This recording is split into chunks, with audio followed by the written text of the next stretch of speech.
Hi, it's Steve Krein. I'm here with my podcast partner, Dan Sullivan, and Paul Abel, who is the ultimate of free zoners in the free zone program with me and us. And I'm excited to part two of our conversation about how you've really built an organization that not only is simpler than it was a few years ago, but you've done it with a whole collaboration machine in how you're bringing a very unique service to entrepreneurs all over the world.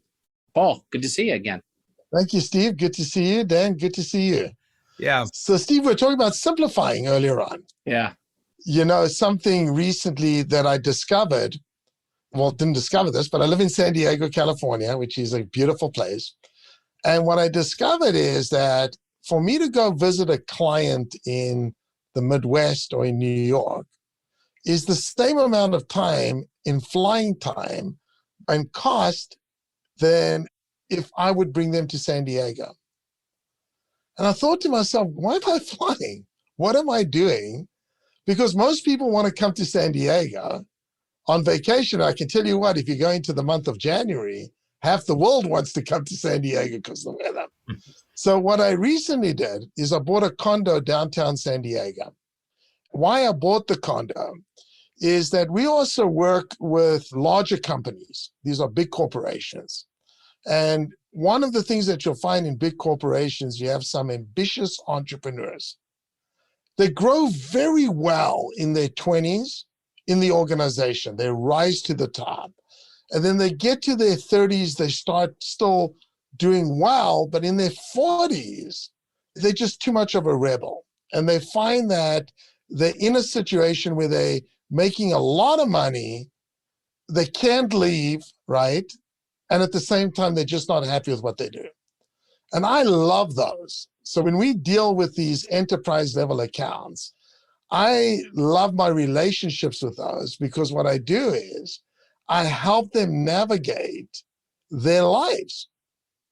Now, I'm not saying their business, I'm not talking about their job, and how to navigate their lives for them to be happy. And I teach them different ways that they can work within their organization in order to still be entrepreneurial and grow without being fired. And of course, my solutions are built into it somehow, but that's an afterthought. It's not the first thought. So I bring them to San Diego. And what I find is I establish these relationships with these corporate people that become champions for me that I could have never done before because I'm helping them realize that they can live bigger, better lives, even in the jail that they're in. So multiple things I want to unpack there. Are you paying for everything? You're saying, come in and stay with me. I'll take care of everything. Good question. So the condo is free. Okay. So basically it's stocked. It's a 2,000 square foot in Little Italy. It's in downtown San Diego. It's decked out. There's a driver picks them up from the airport. There's a survey. We want them to bring their spouses. We'd love them to bring their kids. We want to meet them all. Okay. If they have a girlfriend, bring the girlfriend. If they got a wife and a girlfriend, we don't want to know about that. But we try and keep it as safe as possible. And we make the experience an unbelievable experience where this corporate person is really feels like he's the king or she's the queen when they come into town. Rolling out the red carpet. 100%. We do a survey. What do you like to do? What does your spouse like to do? And then we basically will set them up to do what they need to do. For me, I have a boat downtown San Diego. We put them on the boat. But the quality time that I get, there's no way if I visited this office, this corporation, that I would get 30 minutes or 40 minutes with them. Yeah, it's a good story. Can I tell you a story that backs up your strategy here? So the head of Sony, well, he was the founder of Sony, really, Morita, a Japanese owner, he took advantage of the fact that Jimmy Carter was president. And Jimmy Carter immediately, that my cabinet ministers, my secretaries cannot fly first class or business class. They have to fly economy because we want to show, how serious we are about saving the American people money. So Morita, what he would do, he had insiders everywhere, and he just figured out when Strauss was planning a trip to Japan, which they did a lot back in the 1970s. We didn't have the security issues and everything with airlines back in the 1970s. So what he would do is he would get 2 first-class seats, and he'd get on the plane real early because he knew that generally the secretaries are really busy and they get there last time. And when Robert Strauss was the finance secretary for the United States, he got on and Maria said, Bob, great to see you. Where are you going? He says, well, I'm going to Tokyo. He says, really? Oh, that's amazing. And he said, which seat do you have here? He said, oh, no, I'm in the back. And Maria says, look, I had a friend who was going to go to Tokyo with me and he didn't show up. And I've just talked to the crew. You can sit here. You don't have to sit back there. You can sit there. He had him for 17 hours. How you do it? Where do you get 17 uninterrupted hours with the chief finance officer for the biggest economy? So that sounds similar. And I have them in town. I build great relationships. And then I do this as well, for other clients, and I don't have to leave anymore and get on planes. I don't have a private plane yet. When I have a private plane, I'll change the deal. Yeah. One thing I'd like to bring to the spotlight here is that you're also collaborating with technology. You're not only collaborating with big multiplier systems in terms of humans and their network systems. They have very, very powerful systems, the associations, the payroll companies, but you're also collaborating with technology. Okay, so that's kind of part of the simplifier multiplier process that you talked about. You had to bring that person in to document everything first before you could even go to technology.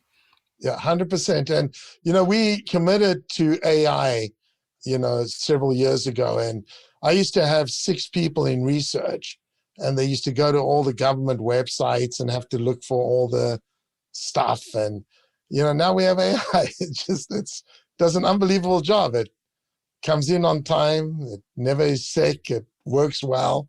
And we programmed that part of the business. We still have a human, by the way, that is augmented by this AI. The human has to verify everything.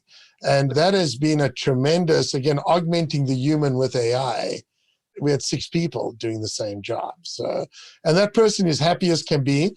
I compensate our employees 20% more than what the average is because I can afford it. Mm-hmm. I give great benefits and make their job easier. Right now, I'm working with an Israeli company on conversational AI. So, one of the most frustrating things is just emailing people and trying to get a response. I think it was bad before COVID, but people's inboxes are just crazy. So this Israeli company I'm working with has conversational AI that basically, it's unbelievable. We just started using it. And my frame of mind on this right now is the human's going to augment the AI. Yeah. I don't think the AI is going to augment the human. Well, I think therein represents the new collaborator, right? I mean, AI. It's not replacing, it's taking the commodity part of the conversation out of it and letting the human augment and support what's missing. Mm-hmm. And I think that's a very different way of thinking about it, especially in your business where you've got so many employees of these organizations. You said how many? 300,000 employees? Subscriptions, yes. Yeah, right. But to make them not feel like it's hard to get an answer by being able to make that kind of technology available gives you another who in there. Well, we are 100% a tech company. I mean, my 2 top people are both engineers. Okay, I don't know how my business works anymore. I'll be honest. I don't know how the engine works. I have no clue. Yeah, but just to add another perspective on what you just said, you do know how your business works because you start with the issues of the employer and work backwards. Anybody who knows what the end impact of their business is understands their business. And then you can add other who's. And one of the who's, I feel, a little bit of pride here in being part, of your system is that I introduced you to the person I think is the best IP lawyer in the United States. He's done a great job. Yeah. We patented this futuristic delivery of mandatory notices to all workers, remote or not. So we have a patent on future technologies on how to make this viable, handheld devices built into wherever the worker is. And he did a great job. We're 100% a tech company. Yeah. I mean, we give away the physical poster for free.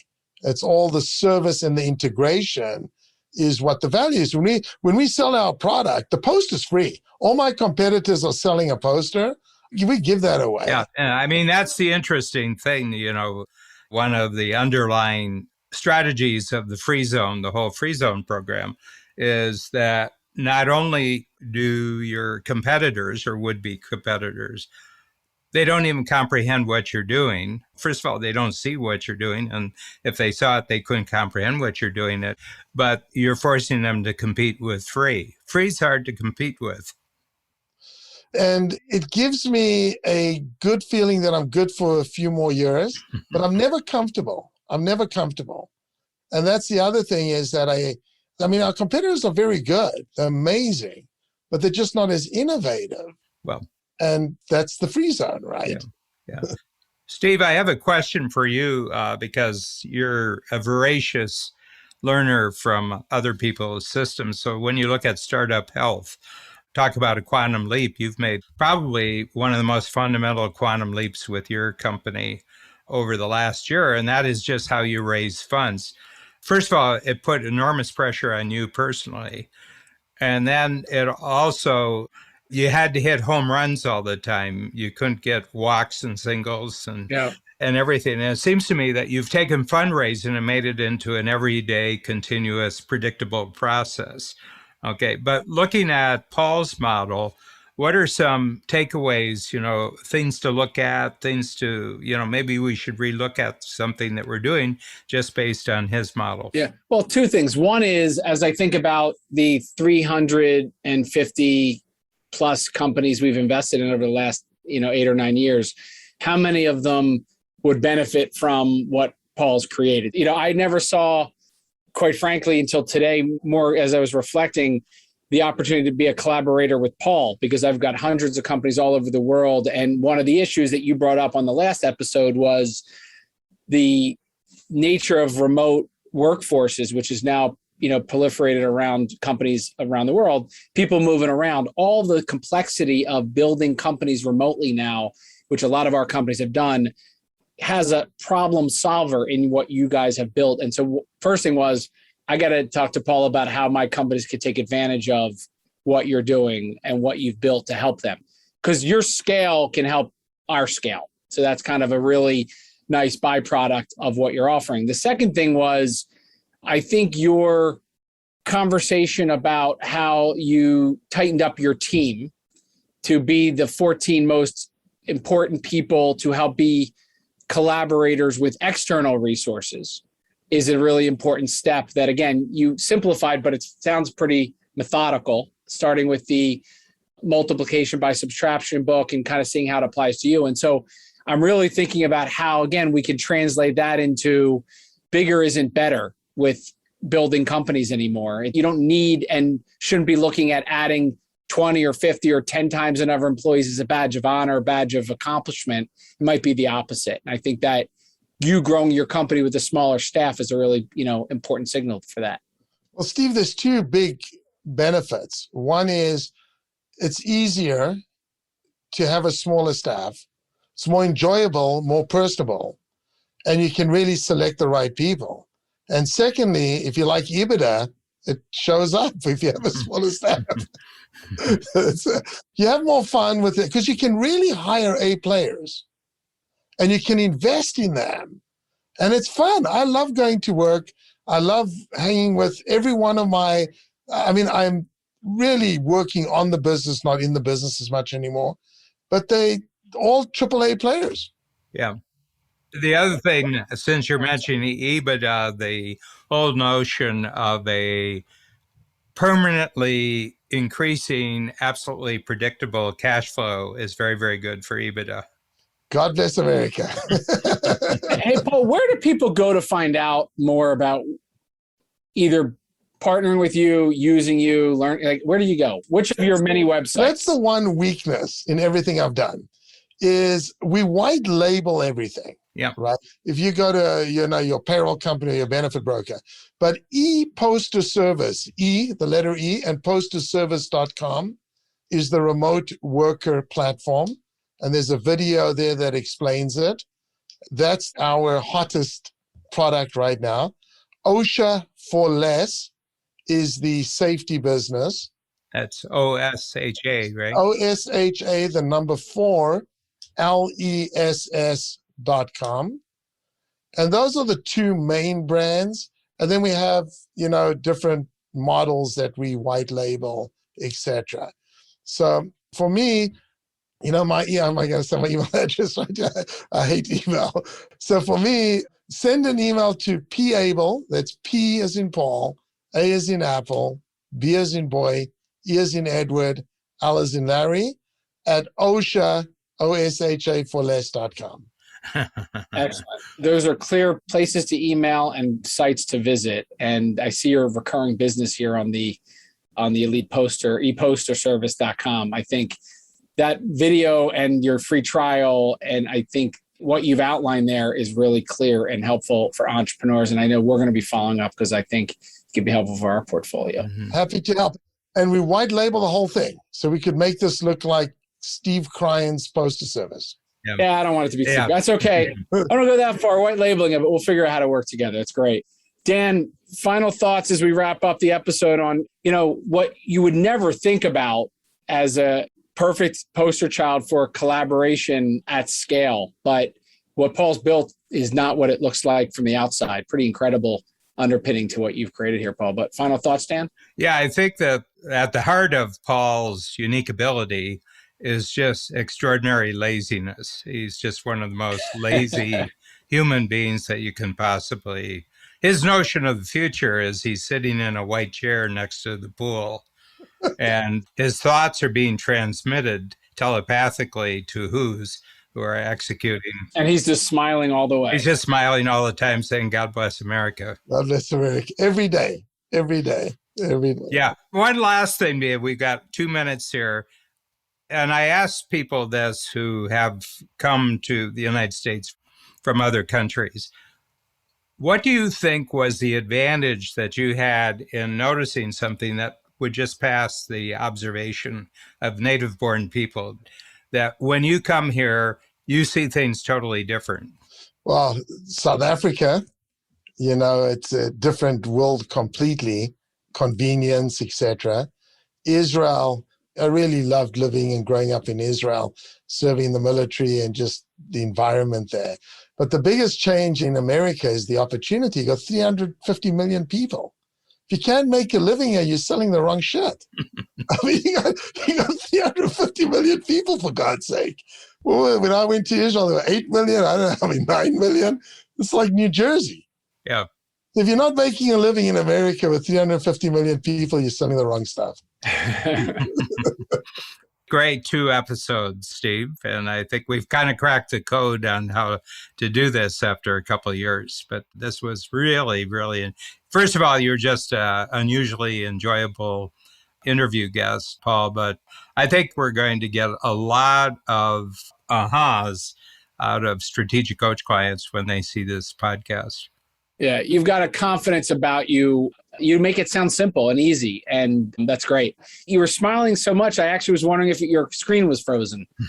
Well, listen, when you say oversimplify, you realize that I'm not smart enough to complicate. Yeah. So I have to simplify to keep it so I can understand it. Yeah. That's very reassuring. But Steve, don't minimize the strategic coach tools. Yeah. You see, it's the questions in the tools that made me think the way I think and be able to make the decisions that I make. And that's what's given me the opportunity. It's changed my thinking. Yeah. Mine too, but we underestimated how a lot of people don't take advantage of those tools in that thinking, but you're a great walking example of it. So thank you. Yeah. I just want to tell you an Israeli story before I leave. So, we took a trip 6 years ago, and I was in Tel Aviv, and we met this guy who's just moved to Toronto, actually. He's a crazy genius. And he said, you should bring strategic coach to Israel. And I said, never work. And he says, why not? And I said, how do you coach in a country that's got 6 million coaches? Yeah, and 12 million opinions. That's great. All right, fellas. Great seeing you both. And I'll see you Monday, Dan. I don't know. Are you on Monday's call, Paul? No, I'm not. Paul did his a month ago. So, All right. I'll see you Monday and Tuesday, Dan. okay, great. Take care. See you guys. Thanks, guys. Bye. Bye.